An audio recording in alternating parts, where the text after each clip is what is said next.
जीवित परमेश्वर है। भजन संहिता 69 और भजन 16 में कहता है, हे यहोवा मेरी सुन ले, क्योंकि तेरी करुणा उत्तम है। उसकी करुणा उत्तम है, सबसे महान, सबसे बड़ा, उसके जैसा और कोई भी नहीं। और आगे कहता, अपनी दया की बहुतायत के अनुसार मेरी और ध्यान दे। वो अपनी दया के अनुसार को हमारी तरफ ध्यान देता है। आमीन, हालेलुया। सब तैयार है? पिता परमेश्वर, हम धन्यवाद देते हैं, तू जीवित परमेश्वर, तेरी करुणा और तेरी दया बहुतायत से तू हमें देता है। बिना मांगे, बिना सोचे, हम किसी भी हाल में रहे, तू हमें दया देता है। धन्यवाद देते, आपकी करुणा सबसे उत्तम है प्रभु यीशु।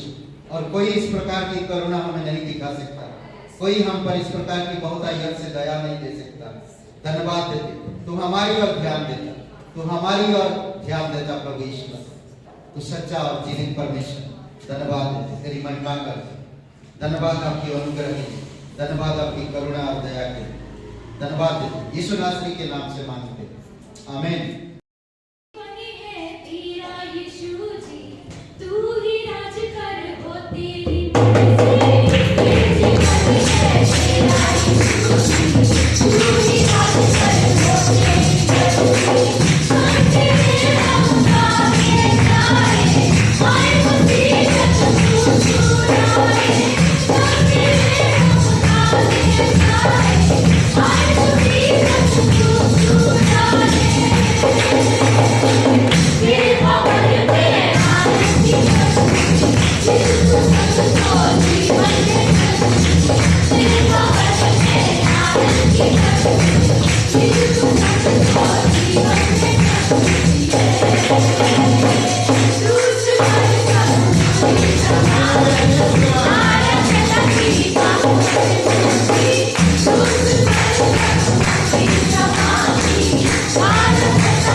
एक जोरदार ताली बजाएं।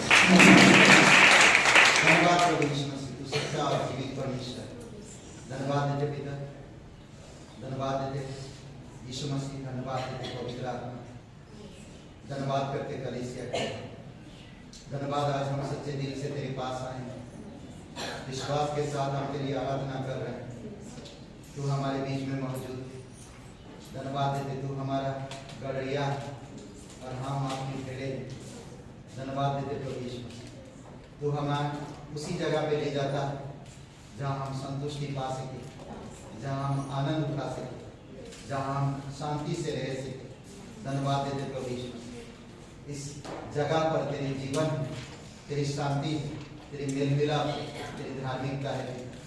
धन्यवाद देते प्रभु यीशु, तू सच्चा और जीवित परमेश्वर।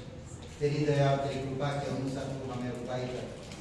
हमें उन परिस्थितियों में नहीं और ना ही परीक्षाओं में डाल, बल्कि तेरी सामर्थ में, धार्मिकता में अगुवाई करते। धन्यवाद देते प्रभु। भवन के बीच में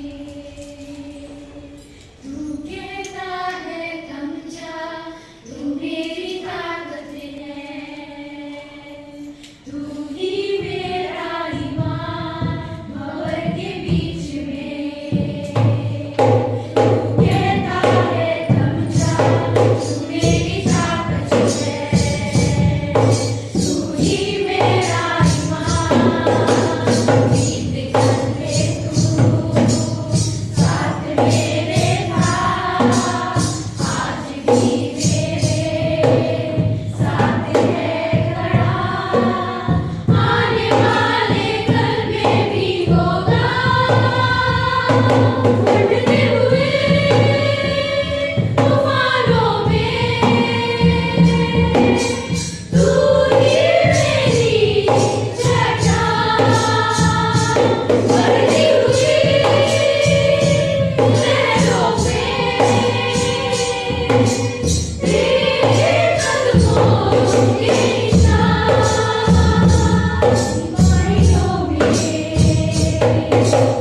कहता है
पवित्र जीवित और पराक्रमी परमेश्वर पिता हम धन्यवाद देते हैं।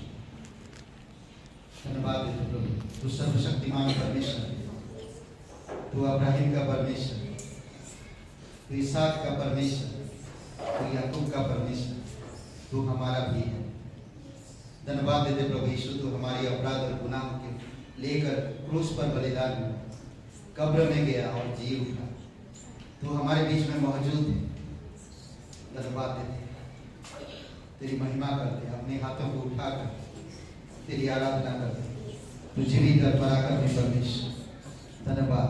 हमसे बातें कर पिता, हमारे दिल से हमारे मन से बातें कर, हमारे साथ तेरी पवित्र बर्ताव कर प्रभु यीशु।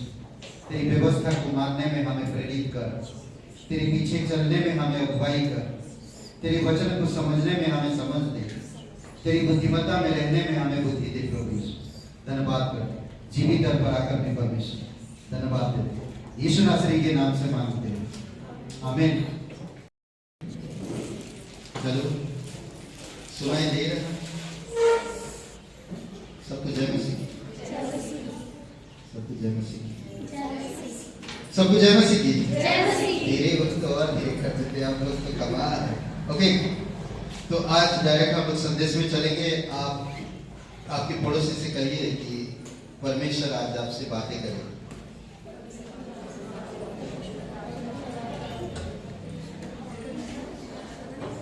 हाँ बोलिए, परमेश्वर आपसे। ओके, तो आज हम लोग जो बात करेंगे और वो है क्या? हाँ? क्या बातें करेंगे? सुनेंगे आप लोग? ओके, आज हम लोग बातें करेंगे मसीह की दया। ठीक है, मसीह की दया यानी कि बॉडी ऑफ क्राइस्ट, जिसको कहते हैं इंग्लिश में और हिंदी में कहते हैं मसीह की देह। ओके, इसके विषय में बात करेंगे।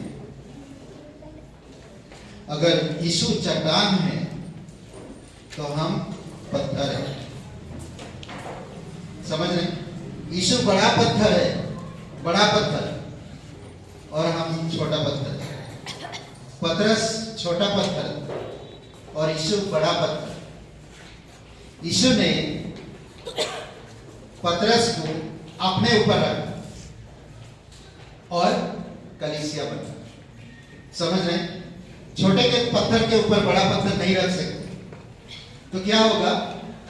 तो छोटा पत्थर क्या होगा? अगर छोटे पत्थर के ऊपर बड़ा पत्थर रखेंगे तो क्या होगा? टूट जाएगा, दब जाएगा। करेक्ट?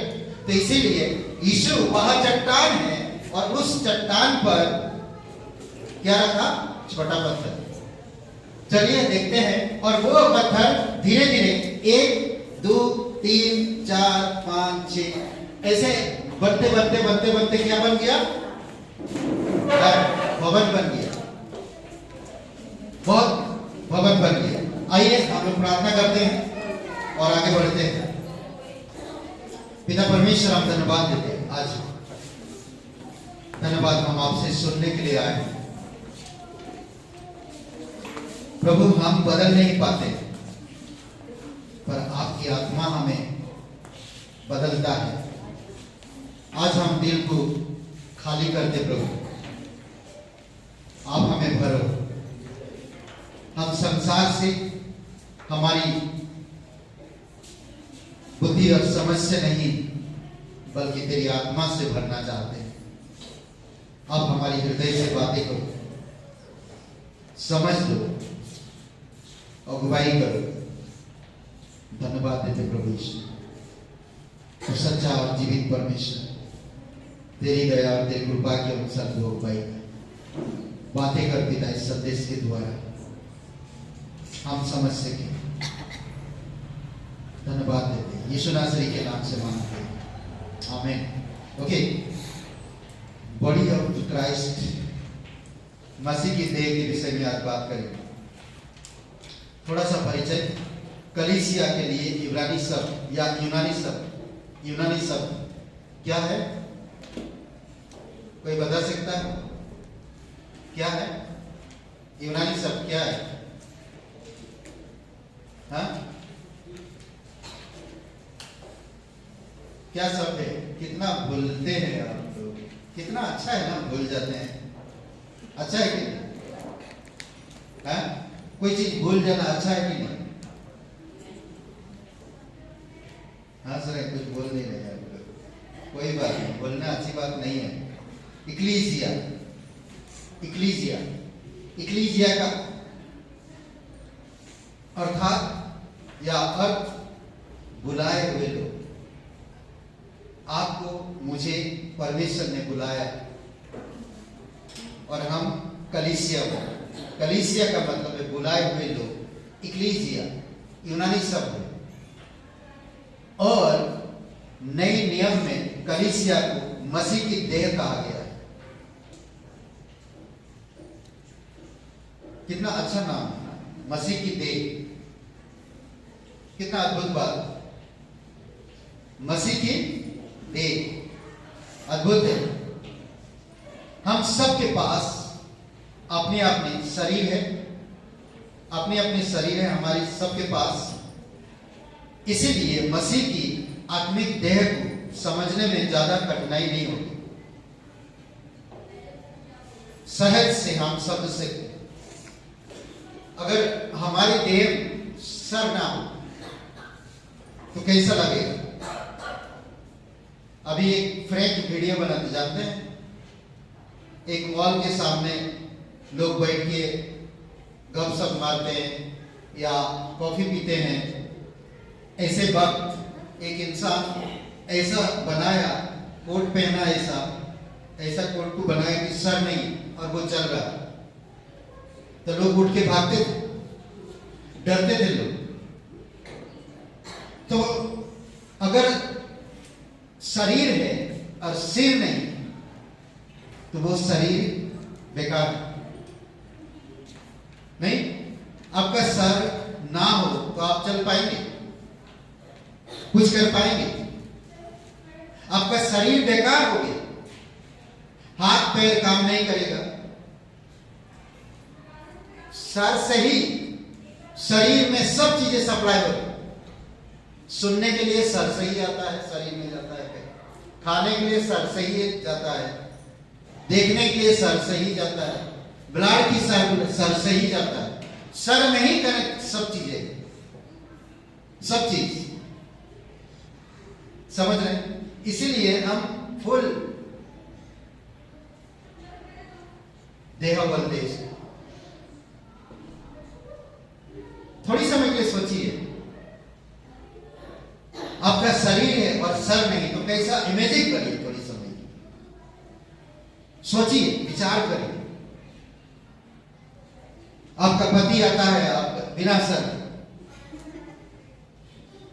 कुछ नहीं बोलता है, कुछ नहीं मांगता है, कुछ नहीं करना चाहता, कुछ नहीं कर पाएगा, क्योंकि बिना सिर के कुछ नहीं कर सकते। खड़ा हो जाएगा बस, बैठ जाएगा बस, पड़ा रहेगा बस, ना बोल सकता, ना देख सकता, ना सुन सकता, ना कह सकता। अच्छा है, आपको खाना बनाने में नमक हो, टेस्टी हो या ना, कोई फर्क नहीं पड़ता बिना सर। तो वो देह का कोई मतलब ही नहीं, बिना सर कोई मतलब नहीं। अगर कलीसिया में यीशु का उपस्थिति महसूस नहीं करते तो मतलब ही नहीं कलीसिया। कलीसिया यीशु का सिर नहीं, कलीसिया यीशु का देह और यीशु मसीह सिर। ये देह, अगर यीशु नहीं कलीसिया में तो ये देह मरा हुआ। कुछ बातें हम लोग देखेंगे आज। मसीह की देह के भविष्य विषय कुछ सच्चाई, यानी कि some truth about the body of Christ. Some truth, कुछ सच्चाइयां जो यीशु की देह के विषय।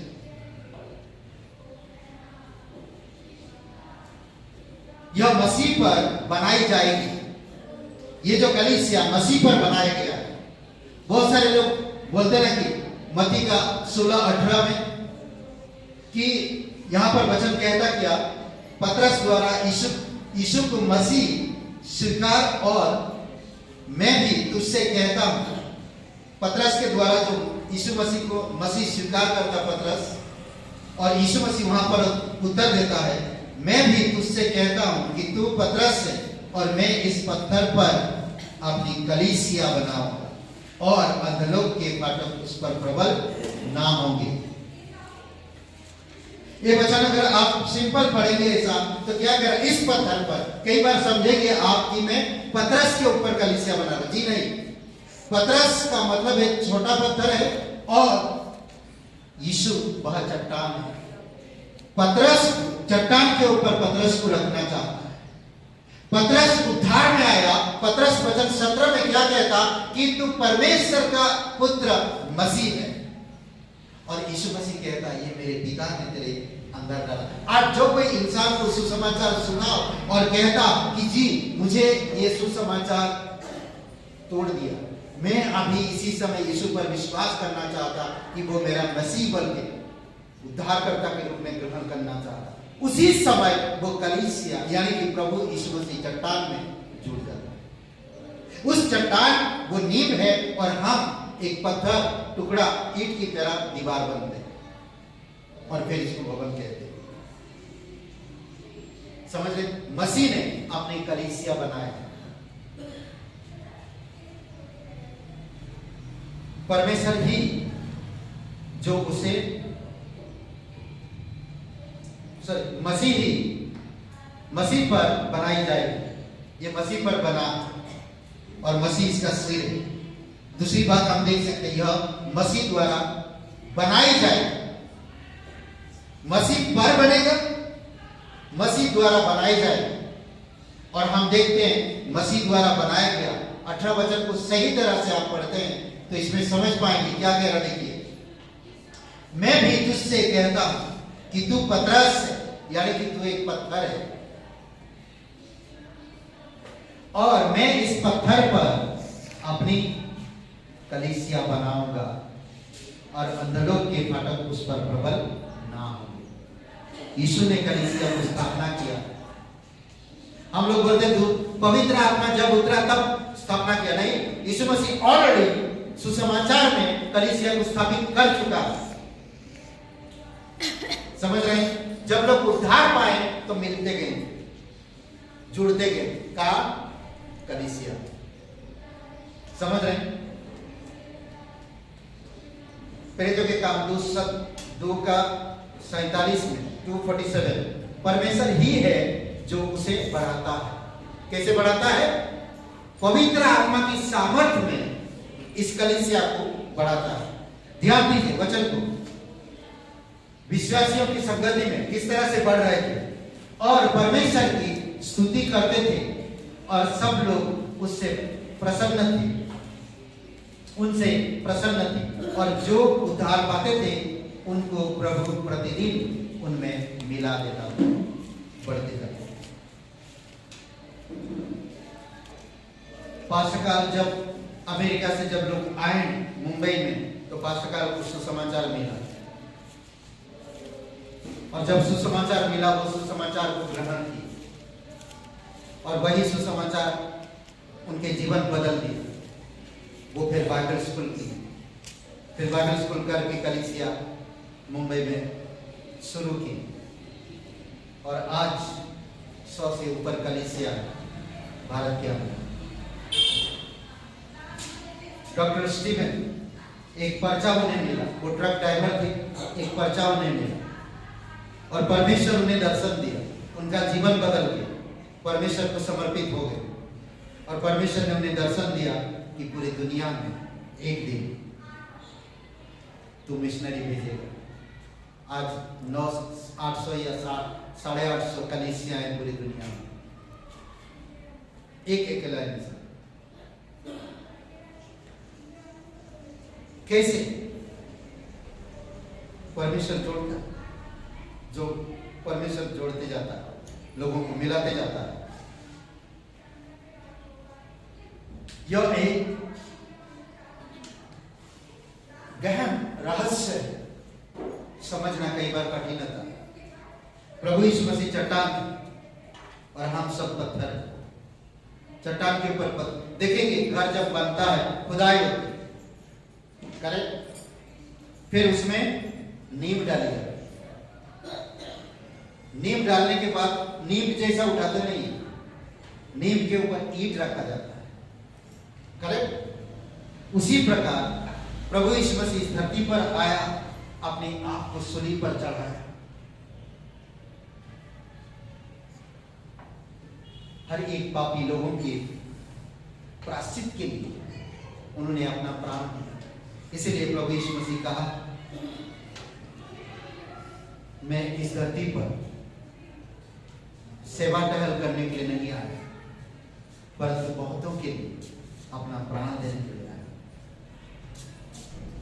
समझ रहे? एक रहस्य इफिसिया 5 और वचन 23 में गहन रहस्य, क्योंकि पति पत्नी का सिर है, जैसे कि मसीह कलीसिया का सिर है, और आप ही देह का उद्धार करता है। वो स्वयं ही देह का उद्धार करता है। अगर सिर नहीं होगा तो देह का उद्धार नहीं हो पाए, सिर ही देह का उद्धार करता है। आज हम कलीसिया आते क्यों हैं? कॉलेज होता है,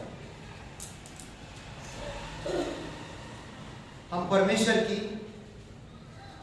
अनुग्रह को, परमेश्वर की व्यवहार को, परमेश्वर की स्वभाव को, परमेश्वर की चरित्र को प्राप्त कर पाते हैं। यहां पर कहता पति पत्नी का सिर है, जैसे कि यीशु मसीह कलीसिया का सिर है। सिंपल, प्रभु यीशु मसीह पिता परमेश्वर, प्रभु यीशु मसीह, कलीसिया, फिर पास्टर, इस तरह से आते सिस्टम में। उसी प्रकार घर में भी पति पत्नी फिर बच्चे। समझ रहे? अगर पति बिगड़ा तो पूरा घर बिगड़े, पूरा घर बिगड़ जाता। शरीर अगर बिगड़ा तो सिर भी बिगड़ता। समझ रहे? पर कई बार सिर अपनी जगह पर कायम है। हम अगर भौतिक चीजों में ध्यान देंगे, सिर पे कोई प्रॉब्लम हुआ, स्ट्रोक बोलते हो ना, कहाँ होता है? या तो आपके शरीर के ब्लड में, या तो सिर के नसों में, छोटी छोटी में खून जम जाती है। जम जाने से क्या होता? आप अपाहिज हो सकते हैं। कई बार होता क्या, हम कितना भी सुनते हैं परमेश्वर की वचन, हम जमे खून जैसा जमे हुए, कुछ नहीं हो रहा हमारे जीवन से। जमना नहीं चाहिए, हमें कुछ प्रयास करना चाहिए। परमेश्वर हमें बढ़ाता है, परमेश्वर हमें संभालता है, परमेश्वर हमें उद्धार करता है। क्या कहते हैं? आप ही देह का उद्धार करता है। वो खुद हमारी जीवन को बचाता है और फिर जोड़ता है। पतरस को जब बुलाया तो क्या हालत थी? पतरस ने खुद कहा, प्रभु मैं एक पापी इंसान, चला जा तू यहां से, चला जा। हम लोग भी ऐसे थे। आज बहुत सारे लोग अंधकार को पसंद करते हैं। प्रभु यीशु मसीह कहते कि नहीं, मैं तुम्हें जोड़ना चाहता हूं, प्रकाश में, ज्योति में रखना चाहता हूं।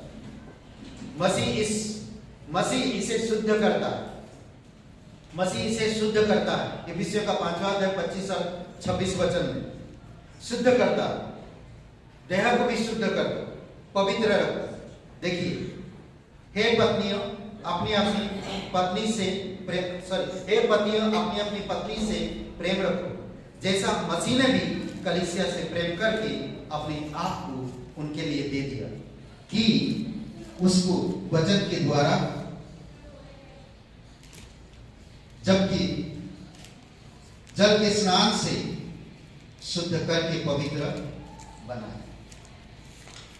अद्भुत है, सिंपल सी बात। प्रभु यीशु मसीह खुद आज जो आप आ रहे हो कलीसिया में, क्या कर रहे हो? शुद्धता में बढ़ रहे, पवित्रता में बढ़ रहे।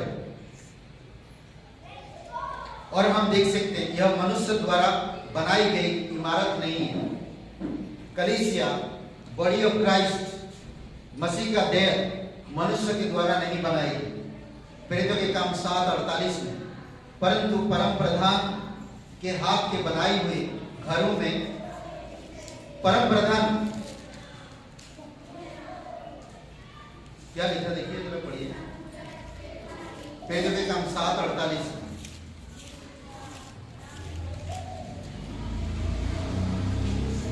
हाँ, परम प्रधान हाथ के बनाए हुए घरों में नहीं रहता, जैसा कि भविष्यवक्ताओं ने कहा।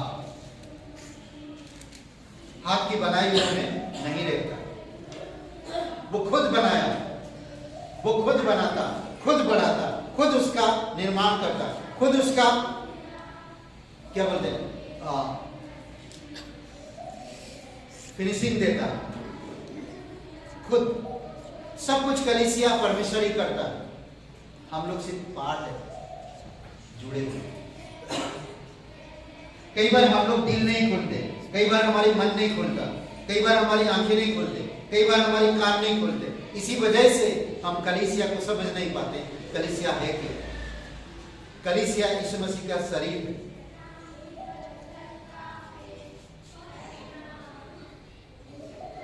यह मसीह में पवित्र किए हुए लोगों की है, मसीह में पवित्र किए हुए लोगों की। वो शुद्ध करता, वो पवित्र करता है।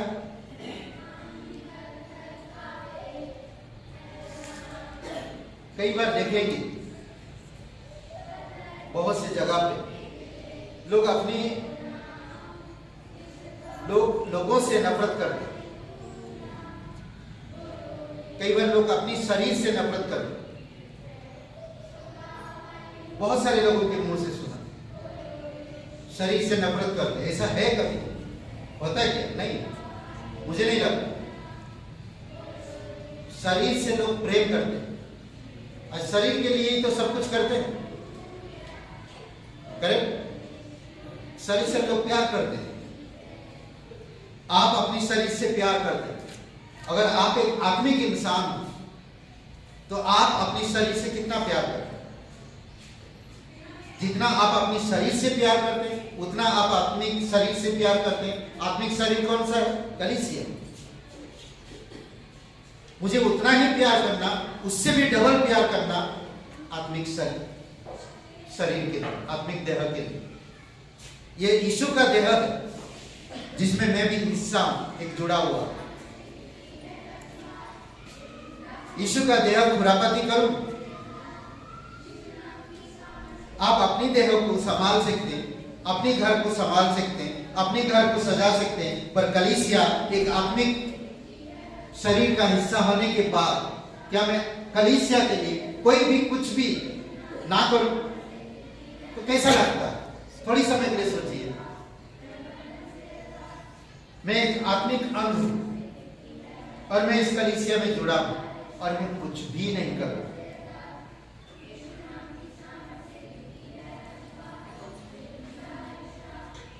घर में, जिस घर में लोग हैं, जुड़े हुए हैं आपस में, माता पिता, भाई बहन, बच्चे, भाई भाभी जुड़े हुए हैं आपस में, दीदी, बहुत सारे जुड़े हुए, सभी का पार्ट अलग अलग। पिता जो कर रहा वो भाई या बेटा नहीं कर सकते, माँ जो कर रहा वो कई बार बाकी लोग नहीं कर सकते, बच्चे जो कर रहे हैं वो बाकी माँ बाप नहीं कर सकते। सबकी पार्ट अलग अलग है और एक तरह से काम करते हैं। कलीसिया में भी वैसा ही, हम भले दिखते अलग, हम दिखते रहते अलग, पर हम एक ही कलीसिया में जुड़े हुए। हमें भी कलीसिया का हिस्सा बनकर करना चाहिए, तो क्या होगा? आसान होगा, सब चीजें आसान हो जाता है। हम देखे हैं कलीसिया,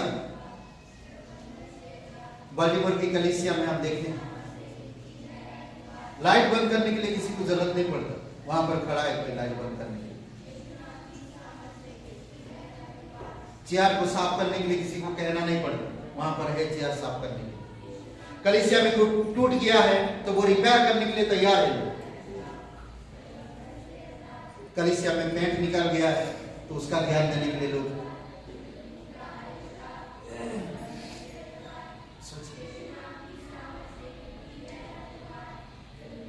हम कई बार होता है, हम मसीही अपने ही परिस्थितियों से बाहर नहीं आ पाते, तो कलीसिया की तरफ क्या ध्यान देंगे?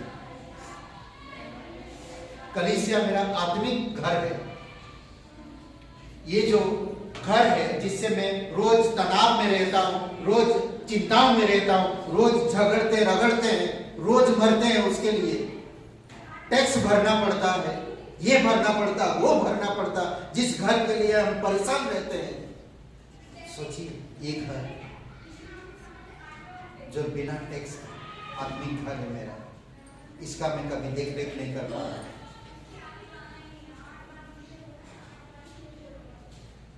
हमें सोचना चाहिए, पवित्र होने के लिए लोगों की है, पवित्र लोग, यह मसीह में पवित्र लोग किए हुए लोगों की है। कलीसिया पवित्र लोगों की है। पहला कुरिन्थियों का पहला अध्याय वचन 1 है। कलीसिया घर में इकट्ठा हो सकती है, कलीसिया घर में इकट्ठा हो सकती है।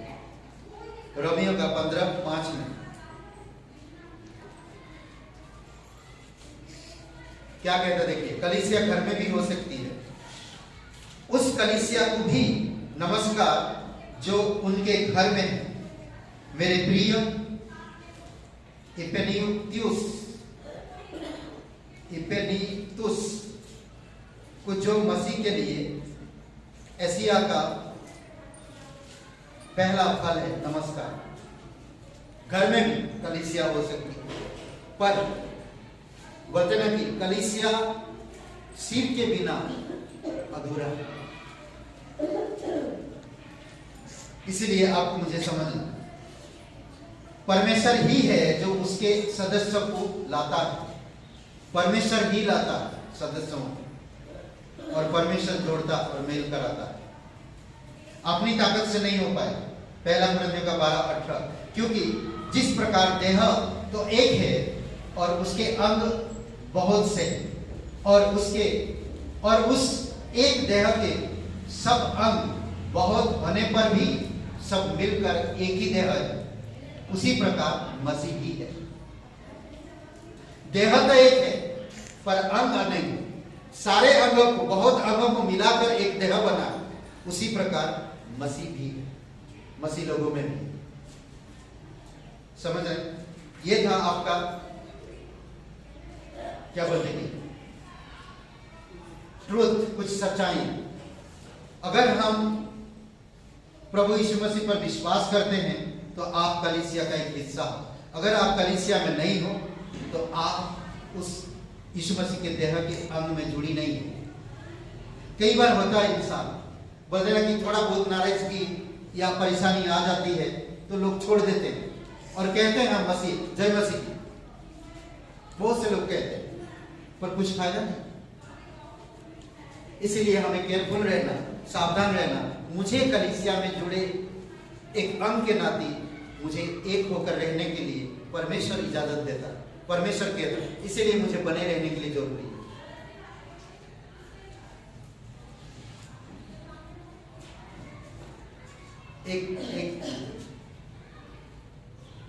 क्या बोलूं, एक कहानी में बताता हूं। एक दुकान का कहानी। एक बढ़ाई की दुकान में कोई सभा के विषय में एक कहानी है। बढ़ाई की दुकान में सभा हुआ और वहां का कहानी देखिए, आप लोग शायद हंसी आ जाएगा। भाई हाथुड़ा, भाई छन्नी, भाई आरी, भाई स्क्रू ड्राइवर, भाई सैंड पेपर, सभी उस सभा में हाजिर थे। सभी सभा में हाजिर थे। वे उस विषय पर चर्चा कर रहे थे कि कौन सबसे ज्यादा महत्वपूर्ण है। भाई हाथुड़ा, भाई छन्नी, भाई आरी, भाई स्क्रू ड्राइवर, भाई hand paper, sand paper. Sand paper जानते, जो घिसते फिनिशिंग कर, उबड़ खाबड़ को सही कर, हाँ, सैंड पेपर बोलते हैं। सभा चल रहा और ये चर्चा चल रहा कि कौन सबसे ज्यादा महत्वपूर्ण है, कौन सबसे ज्यादा महत्वपूर्ण। कई बार हमारी माइंड में भी ऐसा चलता, कलीसिया में महत्वपूर्ण कौन है? कभी दिमाग में आया आपके कलीसिया में महत्वपूर्ण कौन है? तो यहां पर भी चर्चा चल रही। इसे जानने के लिए वे एक दूसरे की कमजोरियां बताकर और एक दूसरे पर दोष लगा रहे थे। सब एक दूसरे की कमजोरियां निकल रहे, समझ रहे हैं? कई बार आप लोग भी बैठे बैठे कई बार कमजोरियां निकल रही। मैं देखा मेरा कमजोरियां बहुत लोग निकाले, मेरे सामने निकाल दिए। आज मुझे कोई ये नहीं कमजोरियां निकाले कुछ करे, पर मैं जुड़ा हुआ। आप सोचो जुड़े हो कि नहीं? मुझे नहीं निकालना किसी का कमजोरी। परमेश्वर धर्मी अधर्मी दोनों से प्यार करता, तो मैं क्या कहूं किसी को? क्या कहूं?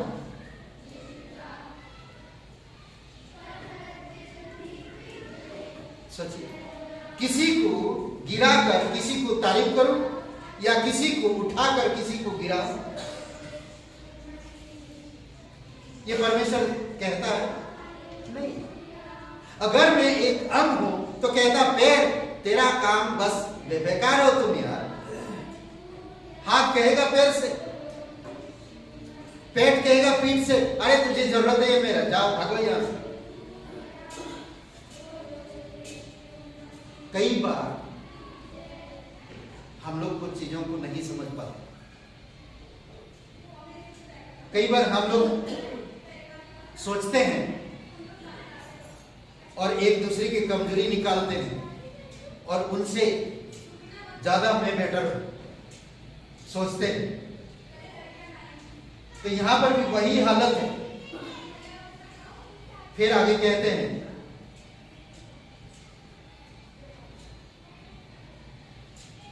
एक दूसरे पर दोष लगा रहे थे। जब वे आवेश में गर्मा गर्म चर्चा चली, आवेश में गर्मा गर्म चर्चा कर रहे थे, यीशु यानी कि बढ़ाई वहां पहुंचा। यीशु यानी कि बढ़ाई आ गया। अपने उसने सबका उपयोग किया और फिर कमरे से चला गया। किसी को कुछ नहीं कहा, सबको उपयोग किया और कमरे से चला गया। आज अगर आप यीशु मसीह पर विश्वास करते हो, यीशु आपके जीवन में कई बार बुलाहट दिया, परंतु आपने उस बुलाहट को नजरअंदाज करके अपनी इच्छा को ऊपर रखा। इसी कारण से आप गिरे और प्रभु चला गया। नहीं समझ पाते कि बढ़ाई आया, सबको इस्तेमाल करके चला गया। अब मैं नहीं कह सकता कि तू अच्छा है मैं बुरा हूं, बढ़ाई तो मेरा सही तरह से इस्तेमाल नहीं किया, नहीं कह सकता। उसने मुझे इस्तेमाल किया, तेरे साथ मेरा कोई रिश्ता नहीं है, उसके साथ रिश्ता, बढ़ाई के साथ मेरा रिश्ता। मैं तो जस्ट अंग एक हूं, मैं उसका शरीर हूं, मैं तेरा शरीर नहीं हूं। समझने की बात, ध्यान दीजिए। आगे फिर देखिए, चला गया। फिर भाई हथौड़ा खड़ा हुआ और बोला, भाइयों मैं सच कहता हूं कि परमेश्वर किसी का पक्षपात नहीं करता।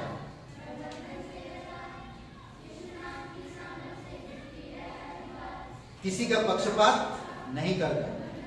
सवाल यहां पर बहुत सारे और आते हैं, आपके माइंड में सवाल आए। ओके, जी हाँ, यह मसीह की देह का एक सुंदर दृष्टांत है। कलीसिया एक सुंदर दृष्टांत है। अभी हम लोग आगे चलते हैं, इस विषय में थोड़ा विचार करिए, आगे के कार्यक्रम को आगे बढ़ाएं। फिर हम देखेंगे मसीह की देह का सदस्य कैसे बनाई जाए। ठीक है,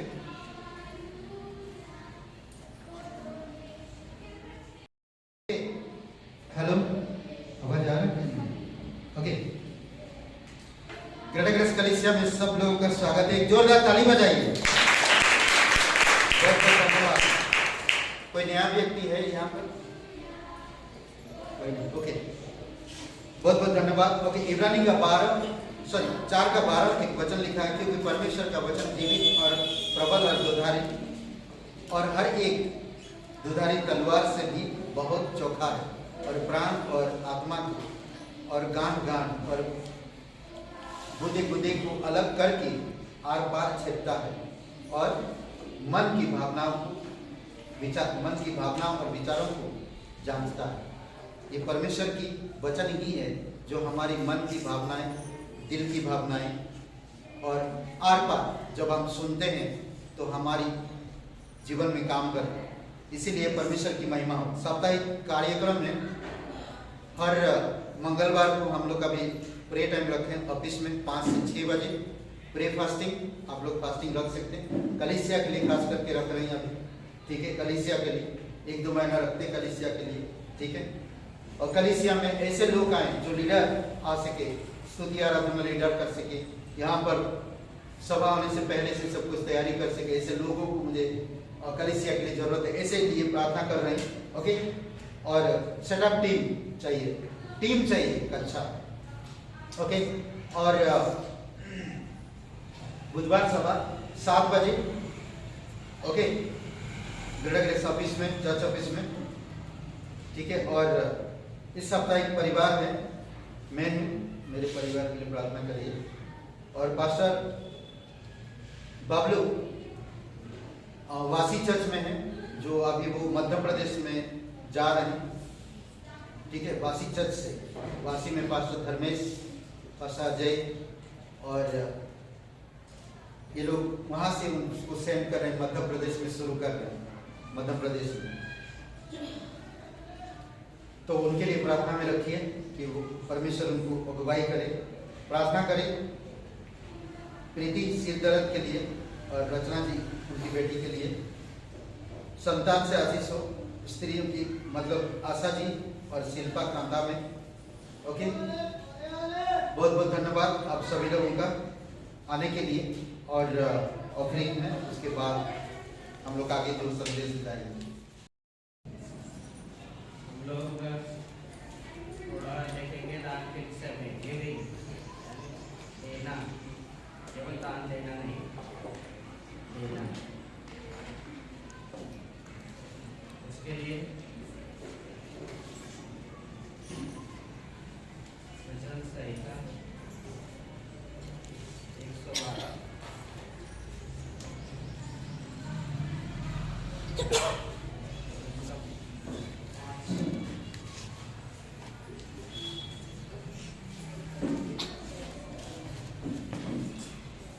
जो पुरुष अनुग्रह करता है और उधार देता है, उसका कल्याण होता है, वह न्याय में अपने मुकदमे को जीतेगा। हमें यहाँ पे देना, उदारता से देना कि क्या कहाँ तक सही है। अगर जब जैसे कोई बात आती है तो हम जैसे लोग पहले तो देखते हैं कि क्या इस समय वो वैलिड है या नहीं है, उसका क्या बेनिफिट है। ये तो बाइबल में तो लिख दिया। तो जब तक हम लोग ढूंढते नहीं कि इस समय में उसका क्या लाभ है, तो हम देखते हैं कि किस तरह से देना हमारे लिए फायदेमंद हो सकता है, या किसी भी प्रकार का देना। तो ये पहले तो हमारे जो लालच की ग्रिप को तोड़ता है। जो हमारे अंदर जब जैसे चीजें अगर हमें देते हैं, जैसे हमारे दोस्तों में हम लोग ले आते हैं कोई चीज खरीद के, तो उनको पसंद आ जाती है तो मांग लेते हैं। हालांकि जो आपकी पसंद हो और वो किसी दूसरे की पसंद हो जाए तो उसको छोड़ना थोड़ा सा मुश्किल होता है। तो वो यही है, अगर हम कुछ देते हैं तो हमारी वो लालच की जो ग्रिप है और जो हमारी स्वार्थीपना है उसको वो खत्म करता है। और इसी तरह का भजन संहिता के 41 अध्याय में लिखा है, भजन संहिता 41 कि उसका क्या होगा जो इस तरह की बातें करता है। 41 अध्याय में हम देखेंगे 1 से लेके 3 तक। क्या ही धन्य है वह जो कंगाल की सुधि रखता है, विपत्ति के दिन यहोवा उसको बचाएगा। यहोवा उसकी रक्षा करके उसको जीवित रखेगा और वह पृथ्वी पर भाग्यवान होगा। तू उसको शत्रुओं की इच्छा पर न छोड़। जब वो अपराधी के मारे सैया पर पड़ा हो तब यहोवा उसे संभालेगा। तू रोक के उसके पूरे बिछौने को उलटकर ठीक करेगा। हम देखते हैं कि क्या ये देना कोई दवाई है क्या जो इस तरह की रोग ठीक कर देती है। अगर हम लोग देखते हैं, अगर आप गूगल करिए या अब तो गूगल पे लोग ज़्यादा इस पे, तो क्या ये कोई टैबलेट है क्या ये जो बता रहा है कि देना, तो आप ढूंढ पाएंगे कि अगर आप देते हैं तो जैसे मैंने कहा कि लालच और सेल्फिशनेस के जो ग्रिप है उसको खत्म करता है। लेकिन अगर आप गूगल करें तो आप पाएंगे कि जो देना है उससे हमारा ब्लड प्रेशर कम होता है। जो हाई ब्लड प्रेशर वाले हो वो चेक कर सकते हैं। और स्ट्रेस को रिड्यूस करता है। ये कोई तो टैबलेट तो नहीं था जो हम मार्केट से ले आते हैं कि ब्लड प्रेशर की गोली हमें दे दीजिए। लेकिन देने से क्या इफेक्ट पड़ता है जीवन पर, वही बातें यहाँ पर लिखा है भजन संहिता 41 में कि अगर वो कंगाल की सुधि रखता है तो विपत्ति के दिन ही हवा उसको बचाएगा। एक कौन सी टैबलेट है मुझे भी नहीं पता, लेकिन ये टैबलेट को हम लोग दे दे के अपने जीवन में लेते हैं। आप किस तरह से क्या क्या दे सकते हैं उसको मैंने यहाँ पे बहुत जल्दी जल्दी कुछ बातें नोट की कि आप अपना टाइम दे सकते हैं, आप अपना धन दे सकते हैं, आप अपना समय प्रेयर और वर्शिप में दे सकते हैं, आप अपना सलाह और फ्रेंडशिप दे सकते हैं, मित्रता, आप अपना प्रेम किसी दूसरे के प्रति दिखा सकते हैं, दे सकते हैं। मुझे इस बात जब मैं सोच रहा था तो एक बार वहाँ मीटिंग हुई थी, वहाँ पे मुंबई वाले लोग आए थे। वहाँ पे बोले कि ब्राजील में लोग मर रहे थे किसी हॉस्पिटल में, वहाँ पे सारी फैसिलिटीज है, सब कुछ खाने पीने के लिए है, फिर भी वहाँ के लोग मर रहे थे। पता नहीं, बाद में रिसर्च में पता कि उनको प्रेम नहीं मिल रहा है, यानी वो प्रेम की कमी से मर रहे थे, जबकि उनके पास सारी चीजें खाने के लिए। मैं उस समय चौंक गया। तो जब मैं इसको लिख रहा था अभी तो मुझे वो बातें याद आ रही थी। और उन्होंने एक बात और बताई थी, जापान में लोग ज्यादा उम्र के होते हैं क्योंकि वो एक दूसरे को प्रोत्साहित करते हैं, इसलिए उनकी एवरेज आयु 90 से 100 के बीच में होती है। तो ये कुछ बातें थी। और लास्ट में क्या आ गया कि ये अगर हम नहीं देते हैं, नीति वचन 11 अध्याय में बोला गया कि यदि हम नहीं देते हैं तो ये हमें पॉवर्टी की ओर ले जाती है और ये हमारे लिए फ्रस्ट्रेशन उत्पन्न करता है। अगर आप कुछ चीजें नहीं देते हैं, जैसे कि क्यों पैसे की बात नहीं है, अगर आप किसी को टाइम नहीं देते हैं, आप देखिए कोई अकेले बंदा अगर अपने रूम में रहता हो उसका जीवन कैसा हो जाता है। वो टाइम नहीं दे रहा किसी को, उसे अपने से मतलब है, और रूम से बाहर ही नहीं निकल रहा। उसी तरह अगर आप किसी से मित्रता नहीं रख रहे हैं, मित्रता का मतलब आप घर ही के अंदर है, किसी से मेल जोल सोशल कनेक्शन नहीं है आपका, तब भी आप अपने लिए फ्रस्ट्रेशन ही उत्पन्न कर रहे हैं। तो मुझे ये बातें आज के दिन में बतानी थी कि किस तरह से परमेश्वर में देना वो हमारे लिए फायदेमंद हो सकता है और हमें देना चाहिए, क्योंकि हमें बाइबल कहा है कि सारी चीजों में बढ़ना, एक ही बातों में बढ़ना नहीं होता है कि हम केवल प्रेयर कर रहे हैं। जैसा मैंने पहले भी बता चुका है कि अगर हमारा केवल हाथ ही बढ़ता जाए या हमारा पैर ही बढ़ता जाए तो कैसा रहेगा?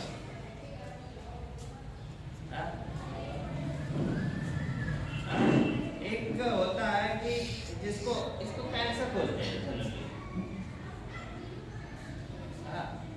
जब कोई भी टिश्यू में अनवांटेड ग्रोथ होने लगता है शरीर के किसी भी तत्व में, चाहे वो अंदरूनी है या बाहरी तत्व में, तो उसको कैंसर बोला जाता है। और कैंसर कितनी खतरनाक बीमारी है आप सारे लोगों को पता है। तो हमें सारी चीजों में बढ़ना है, जैसा और परमेश्वर अगर हम बढ़ते हैं देने में, चाहे वो परमेश्वर के लिए टाइम दे रहे हैं, चाहे हम बाइबल पढ़ रहे हैं, तो इसका हमें हमारे जीवन पर सही तरीके से इम्पैक्ट पड़ेगा और हमारे लिए, हमारे जीवन के लिए बहुत ही अच्छा रहेगा। Thank you. जय मसीह।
किए थे।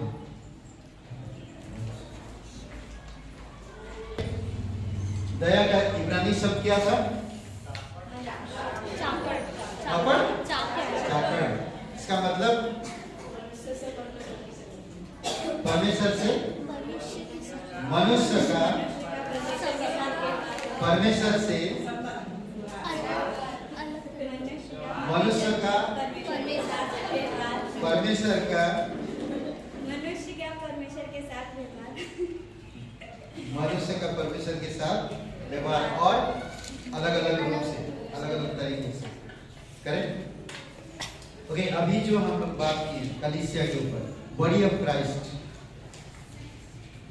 यीशु का देह या यीशु मसीह की देह, ये हम सब मसीह की देह है।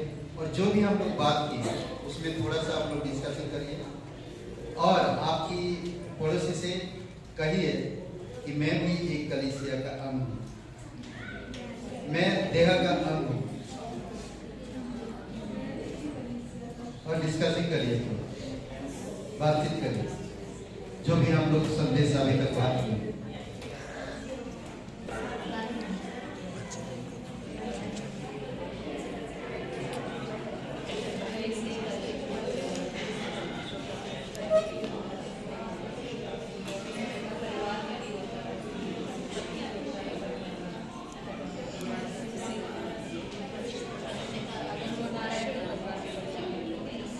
हो गया? चलो वापस चलते हैं। ओके, कलीसिया मसीह की देह, कलीसिया मसीह की देह है और हम सब अंग हैं। ओके, तो कैसे जुड़ता है, कैसे जुड़ा जाता है इस देह में? पहले पार्ट में हम देखें कि क्या था। पहले पार्ट में some truth about the body of Christ, मसीह की देह की विषय कुछ सच्चाई है।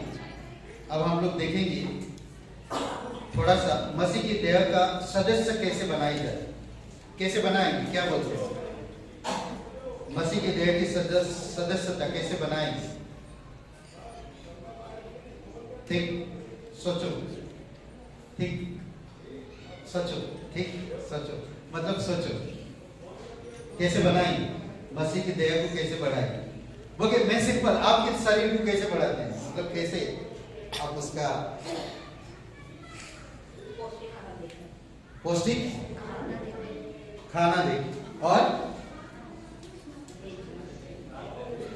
क्या करें, मसीह के देह को कैसे बढ़ाएं?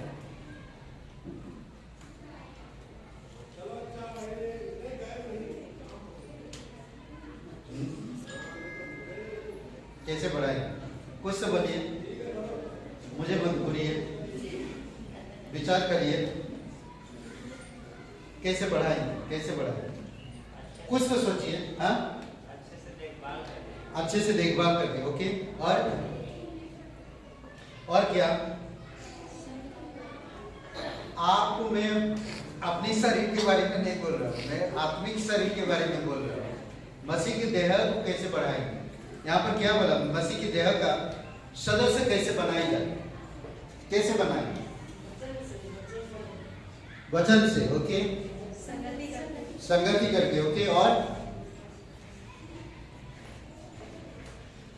क्या बोलते हैं सर? ये अंग बढ़ेगा, देह नहीं बढ़ेगा। संगति करने से अंग बढ़ेगा ना, देह कैसे बढ़ेगा? देह कैसे बढ़ाएगा? सुसमाचार का तालियां जोरदार, वेरी गुड। और चलिए चलते हैं। आप लोग एकदम सीरियस हो जाते हैं। सीरियस मत भी, प्रभु के पास आते आनंद मनाइए, क्योंकि परमेश्वर हमारा आनंदमय परमेश्वर है ना, ग्रेट जॉय ना, परमेश्वर महान आनंद, और वो आनंद का क्या बोलते हैं, परमेश्वर है। क्या बोलते, आनंद की भरपूरी उसके पास है, और हमारे मुंह सुखाए रहे तो अच्छा नहीं लगता है। मिशनरी को, परमेश्वर के लोगों को हमेशा आनंद में रहना चाहिए।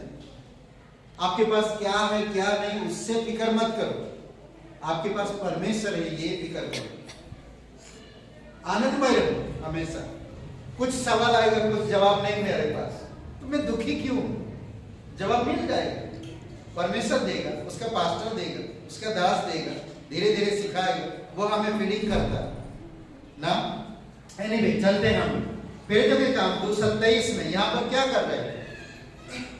27 नहीं 47, 2:47, प्रेरितों के काम 2:47। यहाँ पर क्या हो रहा है? लोग स्तुति आराधना कर रहे हैं, करते, और सब लोग उनमें प्रसन्न थे, आपस में क्या था? खुश थे।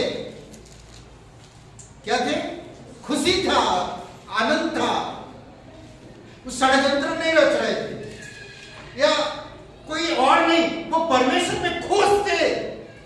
हैप्पीनेस, आनंद। इसलिए मैं कहता हमेशा खुश रहो परमेश्वर। परमेश्वर कभी आपको दुखी नहीं रखना चाहता। दुख किस चीज में होते हैं? हम सही पति नहीं मिल रहा, सही पत्नी नहीं मिल रहा, दुखी हूं मैं। लो भैया, नौकरी नहीं मिल रहा, दुखी हूं मैं। बिजनेस नहीं चल रहा, दुखी हूं मैं। उससे आपका पेट या जिंदगी नहीं चल रहा, उससे आपका जिंदगी नहीं रहने वाला। जीवन और जिंदगी परमेश्वर देता है। सोचिए क्या कह रहा है वो इंसान, सब कुछ उसके पास, वो बखालियां बना लिए, बैंक बैलेंस बहुत बड़े, बैंक में पैसे बहुत है, धन संपत्ति बहुत है, तो प्राण चले। क्या हुआ?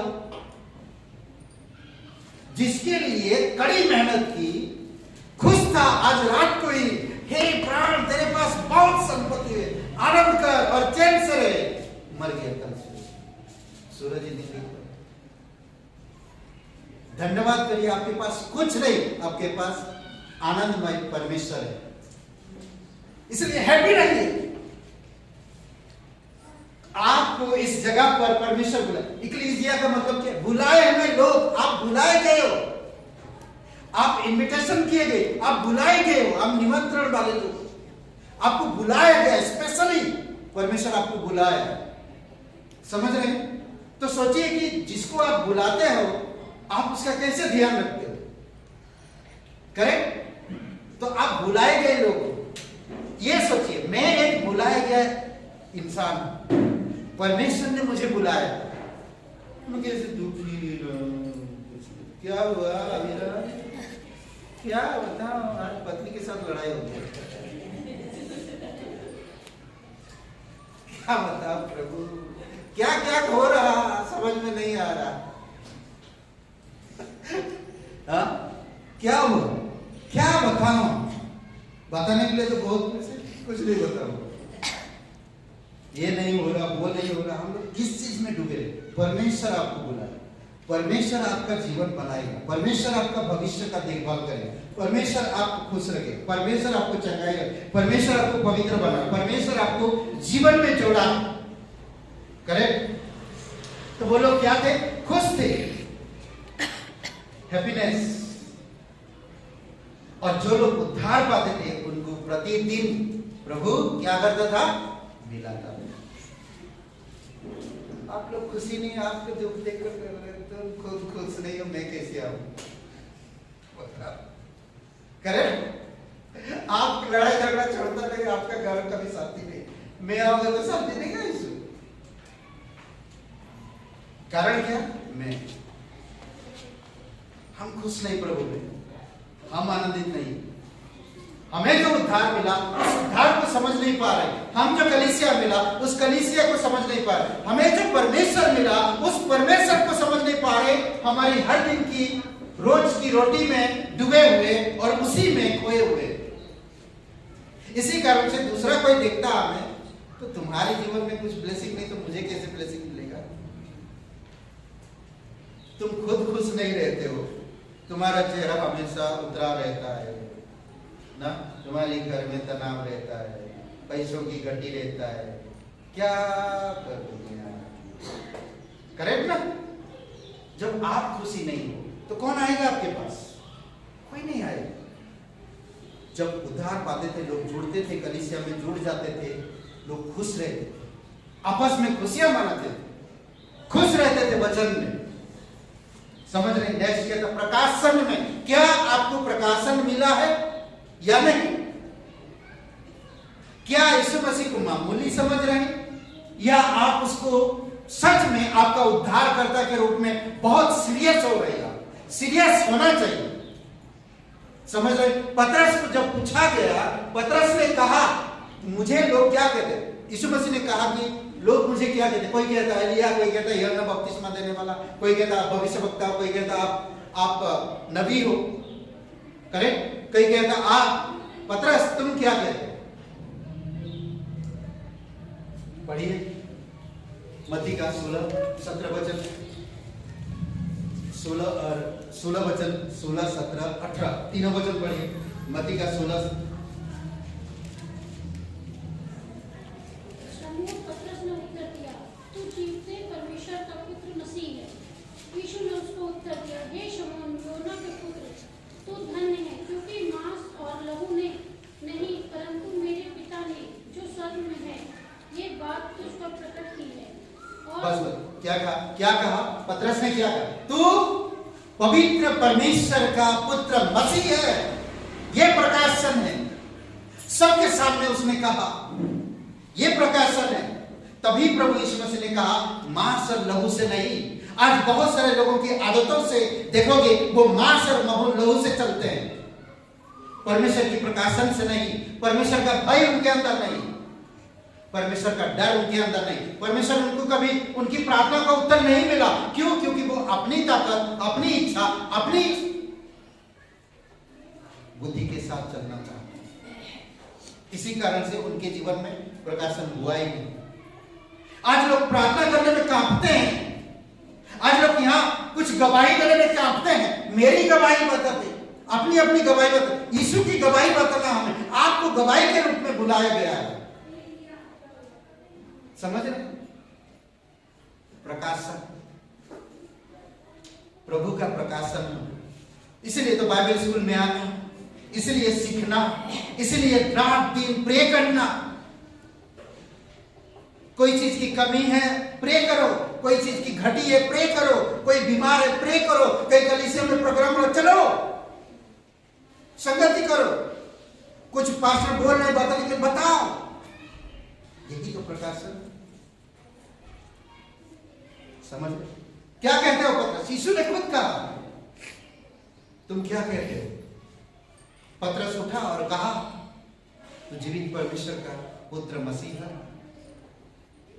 यीशु मसीह ने कहा मांस और लहू से नहीं, मेरे पिता ने तेरे हृदय से बातें किया है। मेरे पिता ने पवित्र आत्मा के अनुसार मैं अब चल रहा हूं, सोच रहा हूं, बोल रहा हूं, न विचार कर रहा हूं पवित्र आत्मा से। क्या मैं परमेश्वर की दया से दूसरों पर दया कर रहा हूं? क्या मैं परमेश्वर की निस्वार्थ प्रेम को मैं इस्तेमाल कर रहा हूं या नहीं? क्या मैं परमेश्वर की पवित्र सामर्थ्य को मैं इस्तेमाल कर रहा हूं मेरे जीवन में या दूसरों के जीवन में? कैसे विश्वासी हूं मैं? क्या चमत्कार चाहिए मेरे जीवन में? चमत्कार हर दिन कर रहा परमेश्वर मेरे जीवन में। प्रकाशन हो तभी तो समझ पाएंगे।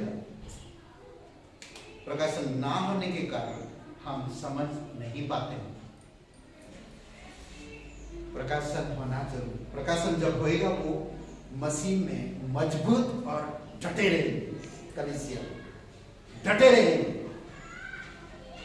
समझ रहे हैं? नेक्स्ट, सुसमाचार के द्वारा, जैसे लक्ष्मी जी ने कहा, इफिसियों का 3 अध्याय वचन 6 में यीशु ने सुसमाचार के द्वारा अन्य जातियों लोग मिरास में साझी और एक ही देह के और प्रतिज्ञा के वारिस भागी होते हैं। मिरास, कलीसिया में भागी होते हैं, परमेश्वर की मिरास में भागी होते हैं, साझी होते हैं। क्रूस के द्वारा, क्रूस की बातें, क्रूस का जीवन जियो,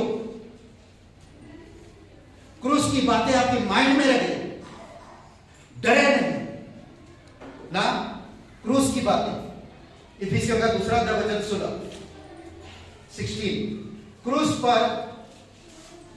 क्रूस पर बेर को नाश करा के उसके द्वारा दोनों को एक देह बनाकर परमेश्वर से मिलाए। जो कुछ भी आएगा, बेर, लड़ाई झगड़ा, क्रोध, पाप, नफरत, ईर्ष्या, जलन, क्रोध, सब कुछ क्रूस में क्या आता? खत्म हो जाता, सब कुछ समाप्त क्रूस पर।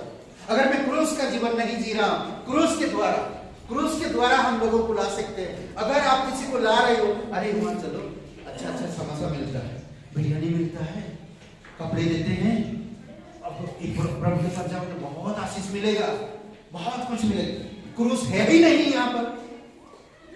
तो आया, समोसा मिला, बोला क्या तो बोला था तो समोसा मिला, कुछ समोसा भी नहीं मिला। क्या फालतू का यार, 2 घंटा 3 घंटा बैठा दिया, बेकार हो गया मेरा दिन आज। वो दोबारा कभी आएगा ही नहीं, क्योंकि उसमें क्रूस ही नहीं था, समोसा था। समझ में? कई बार होता है ऐसा, हम लालच देकर लोगों को लाते हैं यहाँ। क्रूस के सामर्थ्य से लाभ हुआ, क्रूस परमेश्वर से मिलाता है, क्रूस उनकी जिंदगी का परेशानी को दूर करता है, क्रूस उनको जिंदगी देता है। समझ रहे? सिर से जुड़ने के द्वारा, कुलुसियों का दूसरा अध्याय, सिर से जुड़ने के लिए द्वारा आप किसी एक अंग को लेकर आते हैं और सिर से जोड़ते हो, देह में जोड़ते हो, देह सिर में जुड़ता है। करेक्ट? अद्भुत है ना? ये बाइबल स्कूल, मैं बाइबल स्कूल में सीखता हूं, पढ़ता हूं, जानता हूं, फिर मैं उसी प्रकार के लोगों को, आज बहुत सारे लोग आज बहुत ज्ञानवान हैं, बहुत सारे लोग समझदार, अपनी तरीके से लोगों को बातें, हाव भाव को समझ सकते हैं और उनको उसी विचार से बातें करते हैं। मुझे लोगों की हाव भाव समझने की जरूरत नहीं, मुझे परमेश्वर की पवित्र आत्मा की सामर्थ्य में बातें करने की जरूरत है, परमेश्वर की प्रेम से बातें करने की जरूरत है। कौन कैसा इंसान, मुझे उससे कोई फर्क नहीं पड़ता। पवित्र आत्मा किसी भी इंसान को जोड़ सकता है परमेश्वर। करेक्ट? देखिए क्या कहता है, सिर से जुड़ने के लिए कुलुसियों का दूसरा अध्याय वचन 19, उस शिरोमणि को पकड़े नहीं रहना जिससे सारी देह जोड़ों और गांठों पट्टों को द्वारा पालन पोषण पाकर और एक साथ गढ़कर परमेश्वर की ओर से बढ़ती जाती है। एक साथ, बहुत खूबसूरत, पट्टों, जोड़ों, हर एक देह, सारी देह जोड़ों पट्टों के द्वारा पालन पोषण पाकर और एक साथ गढ़कर परमेश्वर की ओर से बढ़ती है। किस तरह से कर? कई बार हम लोग बाइबल स्टडी में, कई बार हम लोग बाइबल स्कूल में, कई बार हम लोग आउटरीच में, कई बार हम लोग अलग, क्या बोलते कि 3 दिन 2 दिन के लिए, सेमिनार के लिए, कई सारे इन सब चीजों में इंसान धीरे धीरे करके परमेश्वर में बढ़ रहा है। देखो, समझ रहे? एक इंसान, उनको 1 साल 2 साल पहले मैंने बोला कि परमेश्वर आपके जीवन में, आपके घर में उद्धार लेकर आया, परमेश्वर में बढ़ते चलते। 6 महीना तक आए, बातचीत हुआ, सब कुछ हुआ, मगर कभी प्रभु को दिल से नहीं। फिर धीरे धीरे आग बुझ गया, पीछे आ गया। तो हम लोग भी, मैं बोला चलो कोई बात, परमेश्वर जानता, परमेश्वर। दोबारा अटक पड़ा, जो पहले दिक्कत हो उससे बड़ा दिक्कत हो गया। तो आप मुझे फोन करें, 3 दिन से फोन ही नहीं लग रहा मेरा। फिर उनको प्रे किया, लगा, उनको विजिट किए, प्रार्थना किए, फिर ठीक नहीं। परमेश्वर बार बार मौका देता है, बार बार। इंसान अपनी निर्णय परमेश्वर के प्रति लापरवाही के साथ लेते हैं, एक सीरियसली निर्णय नहीं लेते। परमेश्वर सच में आपसे प्यार करता और आपको हर वक्त हर समय ध्यान देता। आपकी पैसा आपका हर वक्त हर समय ध्यान नहीं देगा, आपकी विचार, आपकी सोच हर वक्त हर समय काम नहीं आएगा, आपके रिलेटिव हर समय काम नहीं आएंगे, बट परमेश्वर एवरी टाइम काम आएगा। एक गारंटी है, समझ रहे? एक गारंटी है।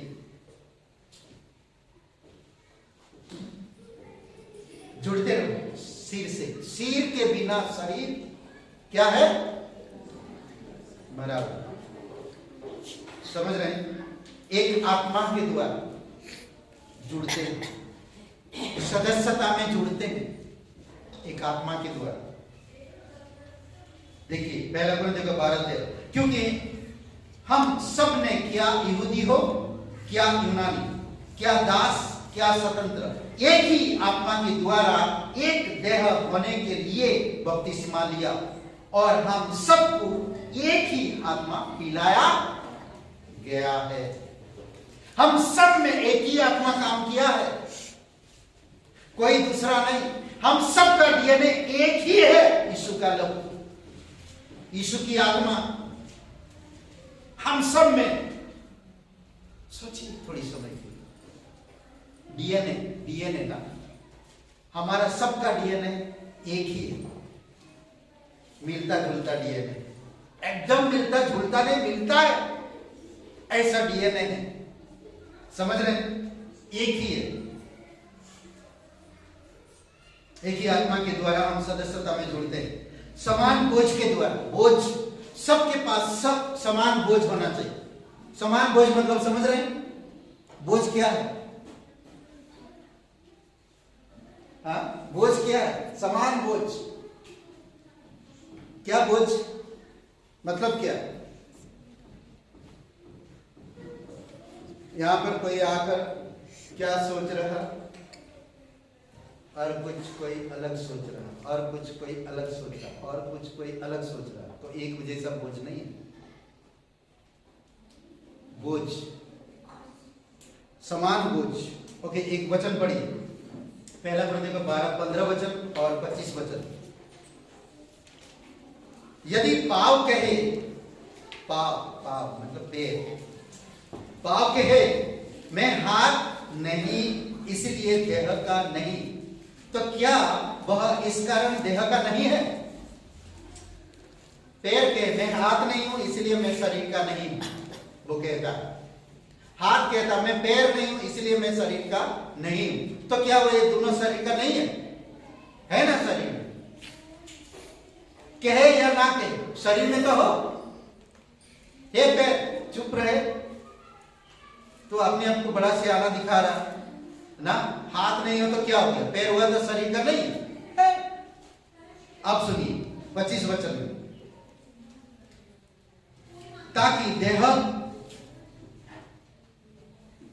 देह में फूट ना पड़े, परंतु अंग एक दूसरे की बार बार चिंता करें। एक बोझ होनी चाहिए, एक बोझ, एक आत्मा, एक मिशन, एक सुसमाचार, एक पिता, एक विजन, एक उद्देश्य, एक ही योजना हम सब में होना चाहिए। समझ रहे?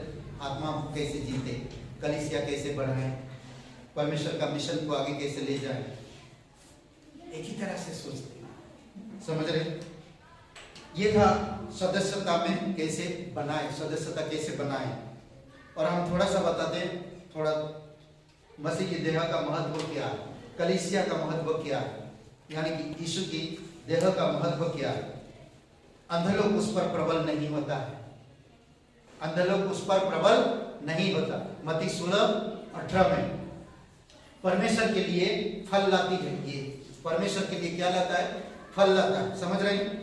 ये रोमियो का 7:14 फल लाता है। सो हे मेरे भाइयों, तुम भी मसीह के देह के द्वारा व्यवस्था के लिए मरे हुए बन गए कि उस दूसरे के हो जाओ जो मरे हुए में से जी उठा, ताकि हम परमेश्वर के लिए फल ला सके। आज हम मरे हुए में नहीं हैं, हम मसीह में जो जीवन दिया है, जीवित है, उसमें हम जुड़े हुए हैं। समझ रहे? जहां पर जीवन है, पवित्र मंदिर बनती जाती है। इफिसियों का 2:21 में बनता जाता। देखेंगे दीवार में ईंट के ऊपर ईंट रखता जाता है, तो तभी मकान बन पाएगा। अगर ईंट के ऊपर ईंट नहीं रखेगा और कहीं रखेगा तो कभी मकान नहीं बनेगा। समझ रहे? ये बनते जाता है। ओके, सत्य का खंभा और बुनियाद है। सत्य का खंभा और बुनियाद, ये क्या चीज है? देखिए तीमुथियुस का पहला तीमुथियुस 3:15 में कि यदि मेरे आने में देर हो तो तू जान ले कि परमेश्वर का घर जो जीविते परमेश्वर की कलीसिया है और जो सत्य का खंबा और नेम है उसमें कैसा बर्ताव करना चाहिए। आपको मुझे सत्य जो प्रभु यीशु मसीह ने नहीं कहा सत्य मैं ही हूं। यीशु मसीह चट्टान नहीं है कि वो नींव है और हम उस पर खड़े हैं, करेक्ट, कलीसिया उस पर बनी है। तो कैसे बर्ताव करना चाहिए, इस नींव के साथ सत्य के साथ कैसे बर्ताव करना चाहिए, करेक्ट, मुझे कलीसिया के साथ कैसे रहना चाहिए, वो आपके ऊपर निर्भर करता है। स्वयं को प्रेम में मजबूत बनाते जाओ। कलीसिया क्या बनाता है, लोगों को प्रेम में मजबूत बनाता है। इफिसियों का 4 और वचन 16 उसके पास अगमय धन है। किसके पास, कलीसिया के पास अगमय धन, सांसारिक धन नहीं, आत्मिक धन। और ये है इफिसियों का 3 अध्याय 8 से 10। पापी पश्चाताप करते हैं, पापी लोग पश्चाताप करते हैं। ओके, पहला कुरिन्थियों का 14, 24 और 25 पढ़िए कोई एक जन जोर से। पहला कुरिन्थियों का 24 और 25।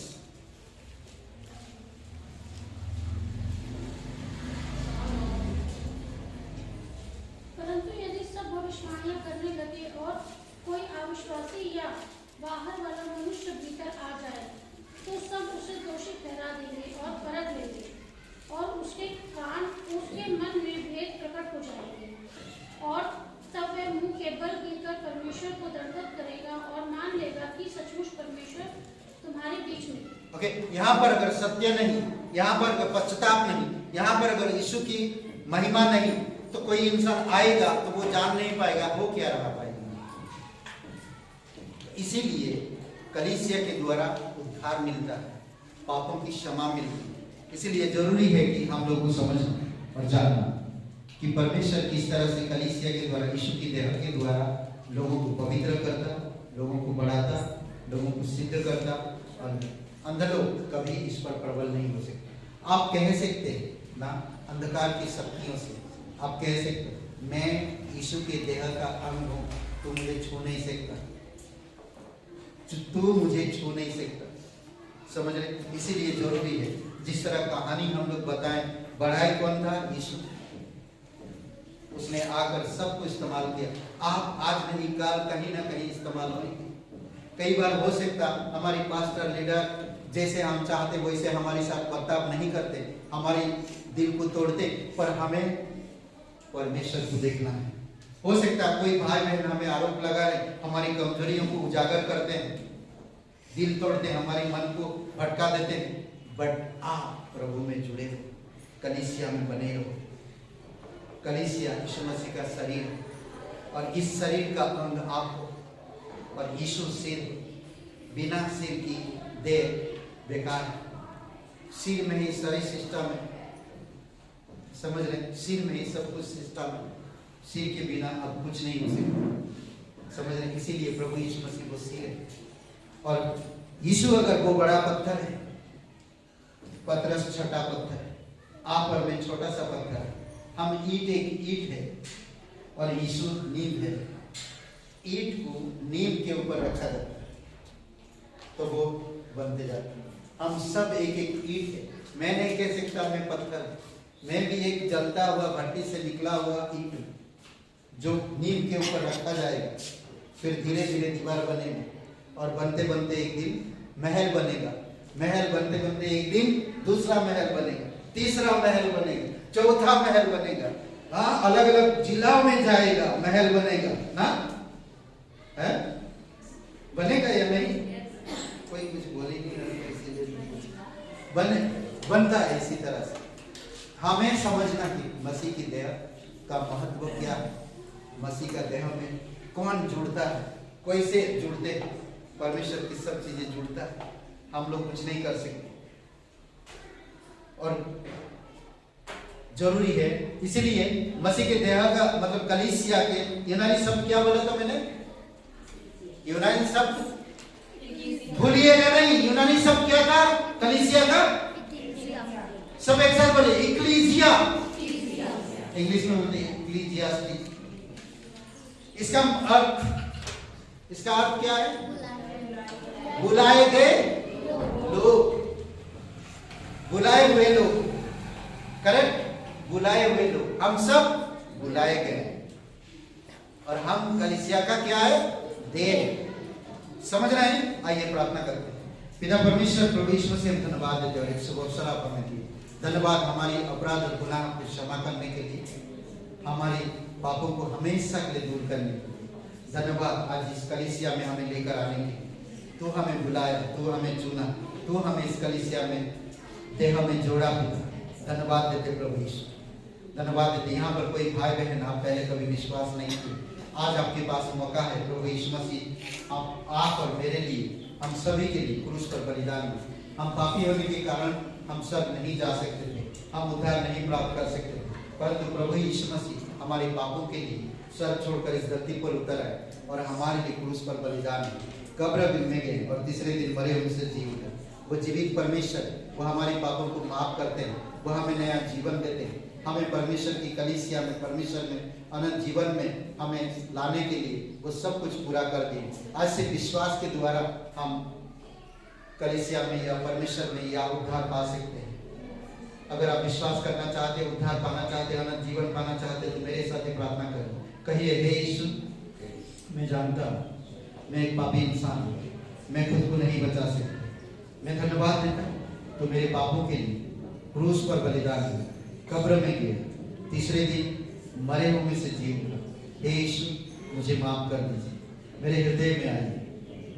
धन्यवाद देता हूँ, तू मेरा उद्धार करता, तू मेरा मुक्तिदाता, तू पवित्र परमेश्वर का एकलौता बेटा यीशु नासरी। धन्यवाद देता हूँ यीशु के नाम से, आमीन। आइए हम लोग सब खड़े होते गीत गाएं।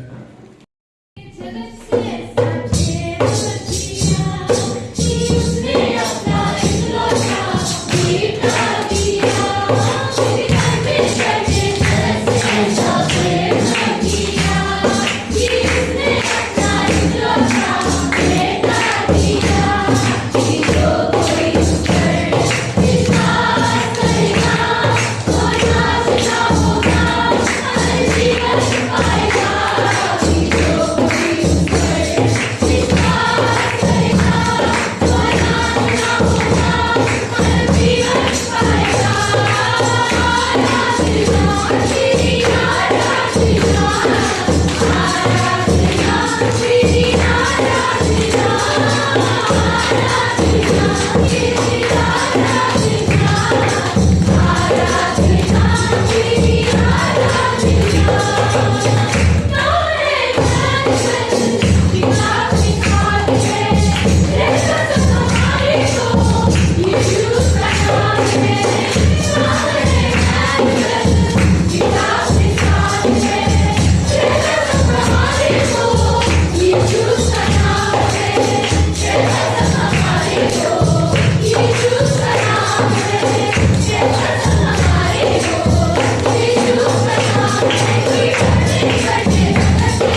हालेलुया।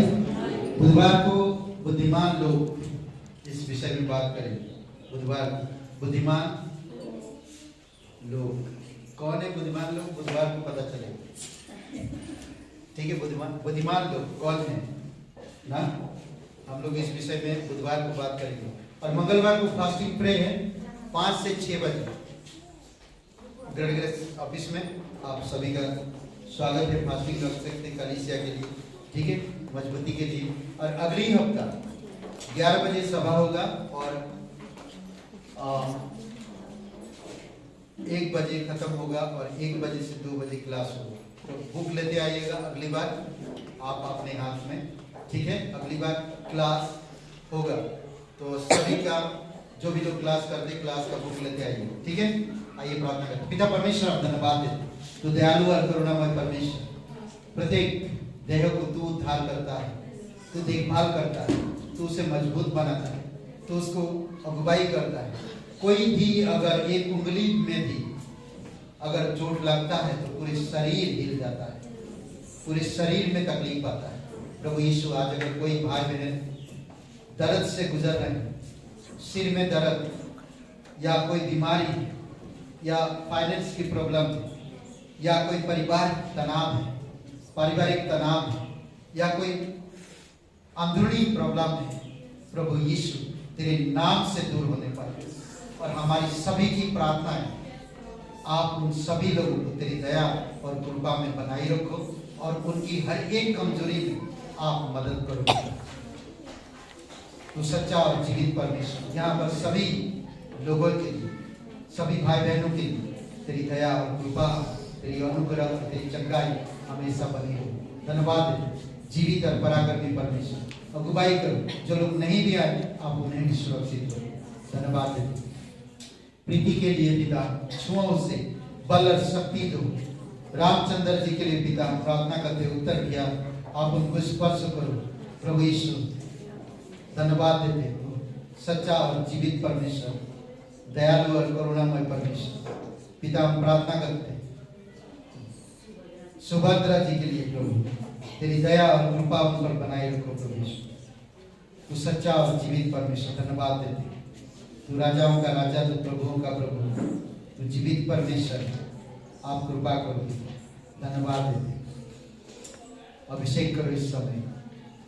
धन्यवाद यीशु नासरी के नाम से मांगते हैं, आमीन आमीन। सबको आशीष मिले, बहुत बहुत धन्यवाद।